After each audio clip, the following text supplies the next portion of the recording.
Jammu Kashmir joint عوامی action committee نے انتہائی اہم اجلاس مورخہ 20-21 جنوری کو مظفر آباد میں طلب کر لیا۔ اجلاس میں عوامی حقوق کی تحریک کے مستقبل، حکمت عملی اور لائے عمل کے حوالہ سے اہم اور فیصلہ کن اعلانات کیے جائیں گے جو آنے والے دنوں کی سمت متعین کریں گے۔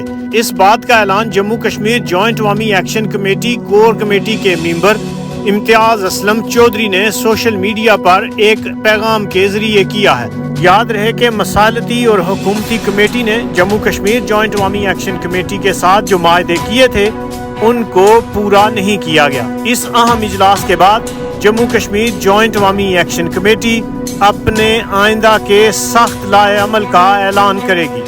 رپورٹ راجہ آفتاب احمد، KFT نیوز، مظفر آباد۔